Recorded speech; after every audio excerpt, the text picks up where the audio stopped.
No,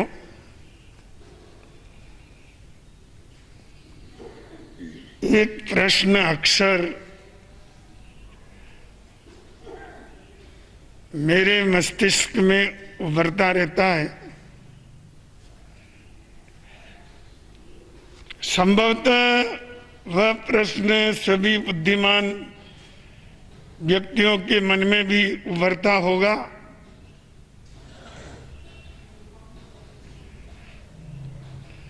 प्रश्न केवल इतना है कि आखिर हमारी चूक कहां है।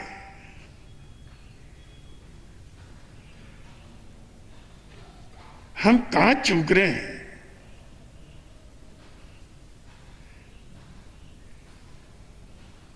हमारे पास क्या नहीं है।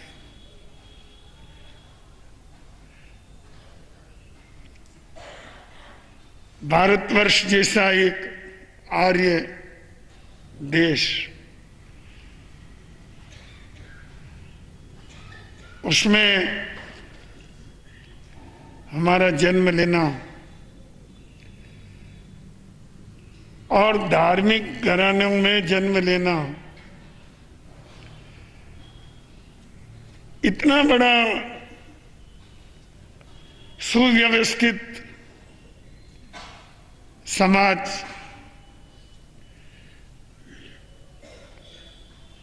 हजारों साधु साधियों का संपर्क, महान शास्त्रों का खजाना अपने पास भरा है, विविध प्रकार की साधनाएं, अनेक उपकार सेवा कार्य, ये सब हमारे लिए वरदान स्वरूप है। ये सब हमें सहज उपलब्ध है। ऐसी महान संस्कृति जिसको दुनिया में ढूंढने जाओ तो न मिले, इतना सब कुछ होते हुए भी हमारे चरित्र का स्तर गिर क्यों रहा है। आखिर हम कहां चूक रहे हैं, ये सोचना पड़ेगा। सोचेंगे तो आपको समाधान मिलेगा। ये प्रश्न कई बार मन में उठता है और आपके भी मन में उठना चाहिए। सब कुछ होते हुए व्यक्ति विपन्न होता हुआ चला जा रहा है तो कोई न कोई तो उसका कारण होना ही चाहिए। हमारे पास सब कुछ है, दुनिया के पास कुछ नहीं है। हिंदुस्तान से बाहर देख लो आप, कुछ भी नहीं है। बहुत ज्यादा तो पशुता है। बुराई नहीं कर रहा हूं मैं, सच्चाई है।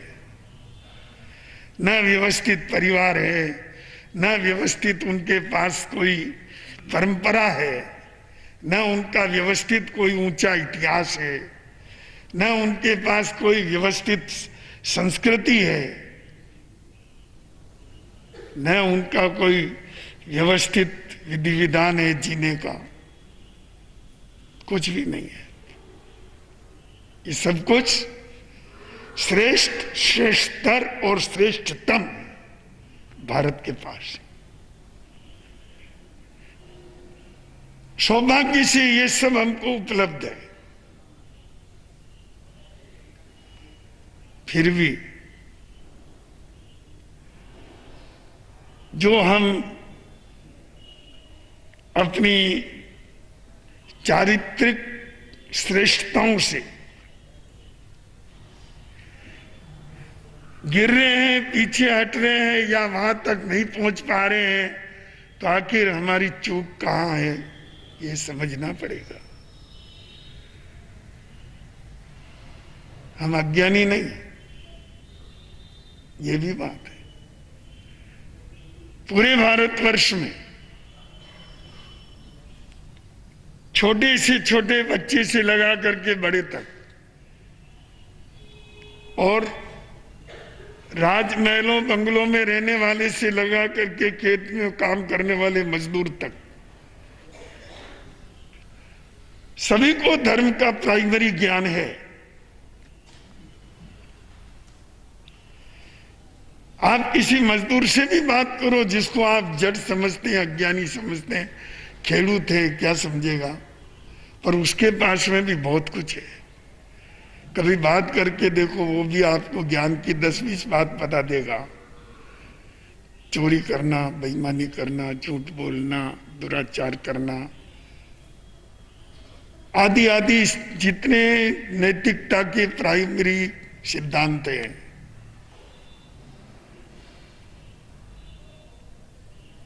बुरा क्या है, अच्छा क्या है, जानते हैं। अनजान हो ऐसी बात नहीं है। मतलब प्राइमरी ज्ञान की दृष्टि से हमारा पूरा हिंदुस्तान ट्रेंड है। हम अज्ञानी नहीं है, क्योंकि ठीक है हमारे पास विविध धर्मों की, संप्रदायों की गहन मान्यताओं का गंभीर अभ्यास सब जगह भले ही मत हो, पर आप किसी से पूछ लोगे वो ये तो बता ही देगा झूठ बोलना पाप है, ये तो बता ही देगा चोरी करना पाप है, बेईमानी करना, दुराचार करना। इतना ज्ञान भी विदेशों में आपको प्राय नहीं मिलेगा, क्योंकि उनके जीवन में तो ये सब चीजें चालू है। पर चलो हम अपनी बात करें। इतना सब ज्ञान होते हुए भी अपने जीवन के अंदर नैतिक पतन अगर जारी है तो समझना चाहिए कहीं न कहीं हम चूक रहे हैं। चूक कहां है? असल में हम अज्ञानी तो नहीं है, पर जड़ है। हम करना कुछ नहीं चाहते। ये सबसे बड़ी भूल है, ये सबसे बड़ी चूक है। हम जानते सब हैं, पर अपने जीवन में हम जो ज्ञान है, जो हमारी जानकारियां है, जो हमारा अध्ययन है, जो हमें ज्ञात सिद्धांत है, उनको भी हम अपने जीवन में काम लेना नहीं जानते। बस दिन भर हम सत्य की तरफदारी करेंगे, पर एक छोटा सा अपने हित का प्रश्न होता है और हम असत्य की तरफ चले जाते हैं। यही हमारी चूक है। और एक पटरी पर गाड़ी दूसरी पटरी पर जाती है तो थोड़ा ही अंतर दिखता है, पर वही अंतर आगे जाकर के बहुत विस्तृत हो जाता है। इस तरह छोटी छोटी थोड़ी थोड़ी गलतियां जिनको हम समझते हैं, जानते हैं, पर उन तत्वों का हम प्रयोग नहीं कर पाते अपने जीवन के व्यवहार में,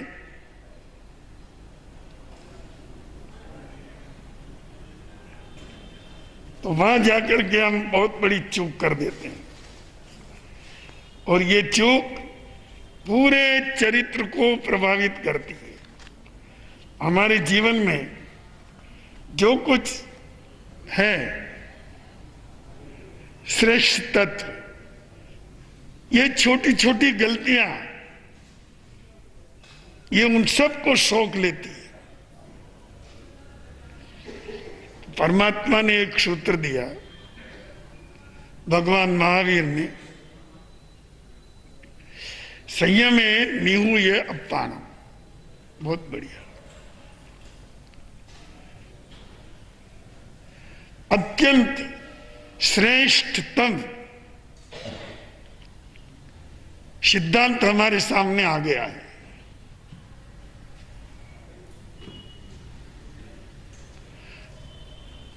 हमें एक दिशा मिल गई कि हम अपने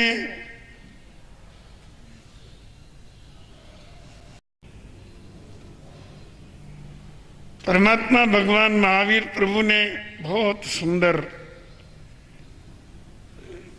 समाधान हमारे सामने प्रस्तुत किया। उन्होंने कहा कि तुम संयम में स्थित होकर के चलो, और कुछ नहीं, तुम्हारा सारा ज्ञान तुम्हारे चरित्र का अंग बनता हुआ चला जाएगा। विनय ठवेज अप्पाणम, क्या बात है। एक एक सूत्र क्या है, अनमोल हीरा है। विनय ठवेज अप्पाणम, विनय सारी अच्छाइयों का नाम विनय है।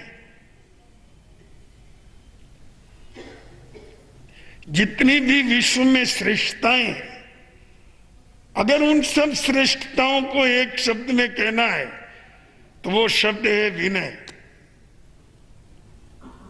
अपने आप को उसमें स्थित करो, या उसको अपने में स्थित करो, बात एक ही है। स्वयं को उसमें स्थापित करो। तो जब आपके सामने कोई भी समस्या आएगी,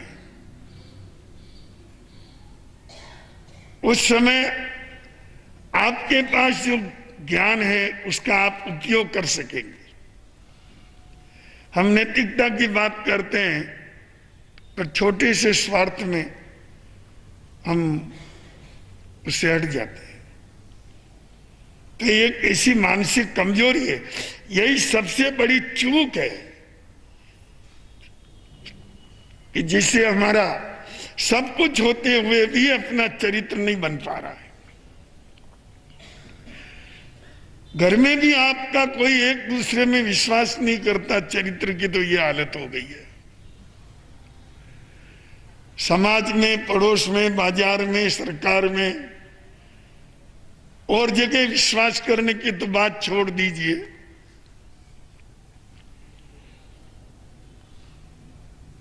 इतना अपना स्तर नीचे चला गया है कि एक परिवार में भी व्यक्ति एक दूसरे का विश्वास नहीं करता। तो ये सब क्यों हुआ? इसलिए कि हमारे पास सब कुछ है, ज्ञान है, शास्त्र है, साधु है, उपदेश है, सिद्धांत है, संस्कृति है, सब है, पर हम समय पर काम ही नहीं लेते। स्वार्थ में हम विचलित हो जाते। गुरु के 4 शिष्य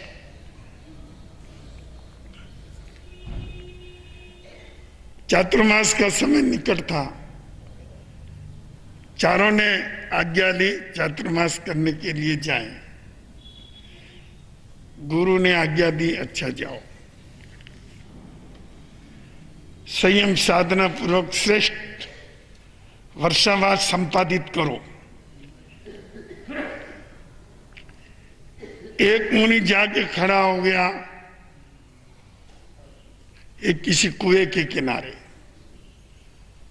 अगर थोड़ी सी भी झपकी आ जाए, थोड़ी सी भी निद्रा आ जाए तो भीतर गिर जाए। उसको सजग रहना था बस। कोई एक साधु जाके खड़ा हो गया सांप के बिल के पास, पर कोई उपद्रव नहीं हुआ, चौमसा बीत गया। एक किसी गुफा में जाकर के बैठ गया, खतरा तो वहां सिंह का था, पर कोई उपद्रव नहीं हुआ, उसका भी चौमसा पूरा हो गया। उन 4 मुनियों में एक मुनि थे जिनका नाम स्थूलभद्र था।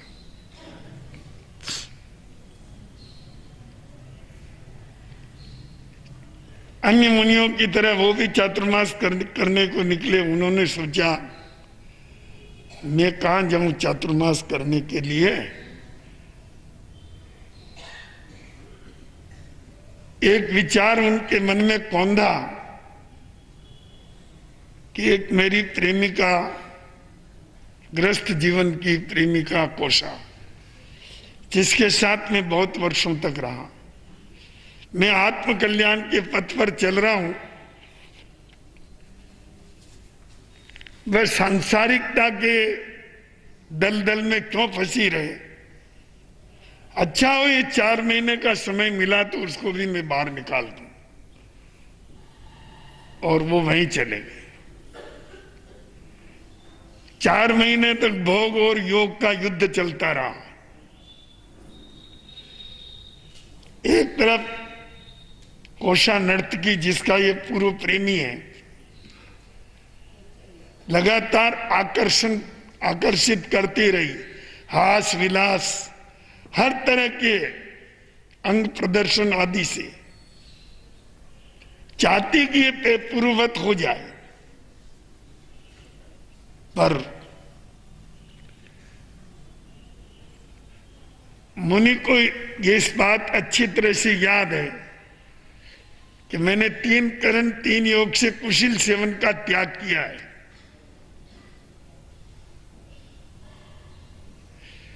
तीन करण 3 योग से मैथुन कर्म का त्याग किया है, शील व्रत का नियम लिया है। उसका प्रयोग करने का समय अभी है, जहां उसको खंडित करने का कोई साधन ही नहीं है। वहां हम शील धर्म की बात करते हैं तो सहज है,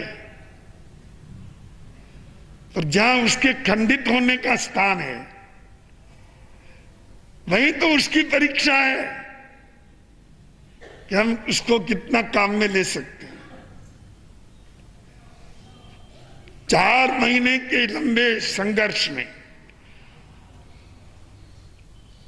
भोगवादी कोशा और योगवादी स्थूलभद्र दोनों के बीच में विचारों का संघर्ष चलता रहा। अंत में योगवाद की विजय हुई, भोगवाद हारा। कोशा 12 व्रतधारी श्राविका बन गई, सत धर्म की आराधिका बन गई, सम्यक्त धर्म की आराधिका बन गई, वीतराग मार्ग की उपासिका बन गई। और स्थूलभद्र जिस अभियान को लेकर के वहां तक आए, वो अभियान सफल हो गया। वर्षावास के बाद चारों गुरु के चरणों में गए। एक ने कहा मैंने कुएं के किनारे चातुर्मास किया। गुरु ने कहा हो कष्टम, तुमने बहुत कष्ट उठाया, सावधानी की। मैंने गुफा में चातुर्मास किया। गुरु ने कहा हो कष्टम। मैंने सर्प के बिल के पास चातुर्मास किया, हो कष्टम। स्थूलभद्र ने नमन किया, मैंने कोषा के भवन में चातुर्मास किया। गुरु ने कहा ओ कष्टम योगिनाम अपि दुर्लभम, बड़े बड़े योगियों के लिए भी जो दुर्लभ है वो साधना तेने सिद्ध की। बहुत बहुत धन्यवाद स्थूलभद्र बंधु। ये चरितार्थता का प्रश्न है और कुछ नहीं है, अज्ञानता की बात नहीं है, बात चरितार्थता की है। समय पर काम में लिया, चरितार्थ किया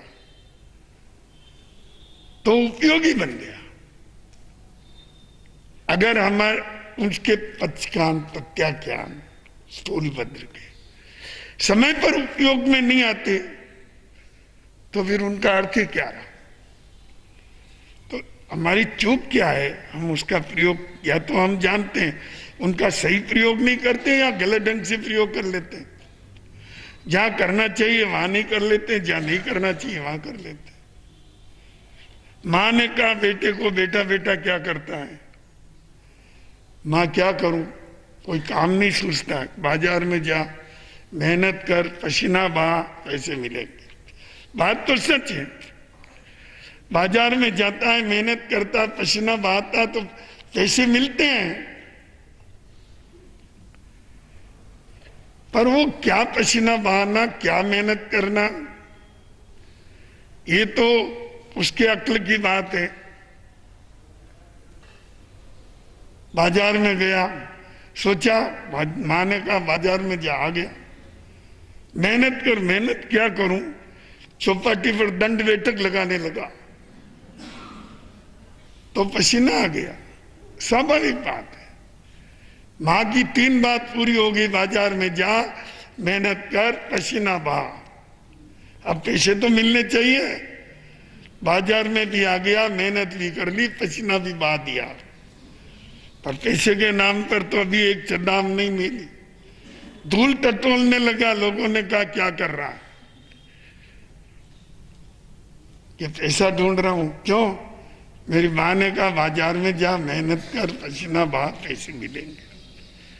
बाजार में आया, मेहनत की, पसीना बहाया, पैसे के नाम पर तो एक चदाम भी नहीं मिली। लोगों ने समझा बेवकूफ है। घर गया, पांव पटकता हुआ, मां तेरी बात का कभी विश्वास नहीं करूंगा। क्यों बेटा? कि तुमने कहा वो सब किया, पैसे के नाम पर एक चदाम नहीं मिली। अरे क्या किया ये तो बता, कौन व्यक्ति है जिसने तेरे से काम ले लिया और पैसा नहीं दिया? तो मैंने किसी के यहां काम थोड़ी किया। तुमने कहा बाजार में जा, बाजार में गया, मेहनत कर, खूब दंड बैठक लगाए, पसीना पसीना हो गया। उसने कहा, मां सिर ठोक के बोली, मेरा भाग्य ही ऐसा है कि तेरे जैसा मूर्ख लड़का प्राप्त हुआ। अरे अगर तुझे दंड बैठक कराना होता तो मैं किसी अखाड़े में भेजती, चौपाटी पर। बेवकूफ सबका हंसी का पात्र बना। उसने कहा, मां पूरी मेहनत तो की मैंने, पसीना बहाया। बंधुओं, ऐसे जो मूर्ख लोग हैं उनके लिए चाहे कितना ही ज्ञान हो उपयोगी नहीं होता है, क्योंकि वो समय पर उनका प्रयोग, सही प्रयोग करना भी नहीं जानते। अपने जीवन को स्वस्थ करिए, बुद्धि को स्वस्थ करिए। जो कुछ जानते हैं उसका अपने जीवन व्यवहार में छोटी छोटी बातों में प्रयोग करिए, उसके द्वारा आपके चरित्र का सहज निर्माण हो जाएगा। इसलिए परमात्मा भगवान महावीर प्रभु ने कहा, विनय ठवेज अप्पाणम, अपनी आत्मा को विनय में, सद्गुणों में स्थापित करो, या सद्गुणों को अपनी आत्मा में स्थापित करो कि वो समय पर उपयोगी बने। यही चीज आपको ग्रहण करना है। आज के प्रवचन का यही सार है, आत्मसात करें। आनंद ही आनंद।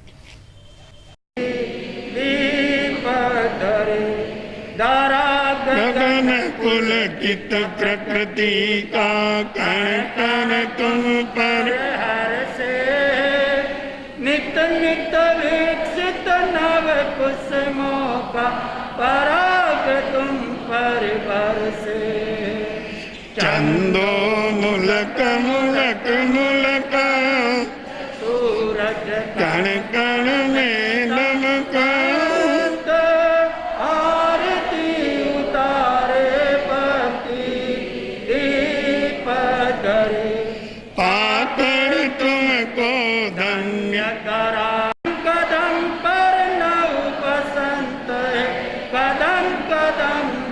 वाली है। पाकर दर्शन सब हर्ष, जय जय त्रिभुवन पूजित संत। आरती उतारे भक्ति पधरे, जनक किशोरी के सुत परिय, धन धन सतवदंत। आरती उतारे भक्ति दीप धरे, फतेह नगर की पुण्य धरा पर पावन धाम महान है। स्वर्ग सितारे जहाँ पर लाखों भक्तों के भगवान है।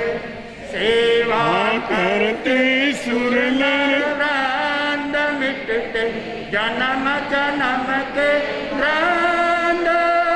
आरती उतारे भक्ति दीप धरे, कीर्ति कंगना धारण करते दशो दिशाएं हर्षित है। भक्त भ्रमर गुण कीर्तन विरचित, यश चरणों में गूंजित है।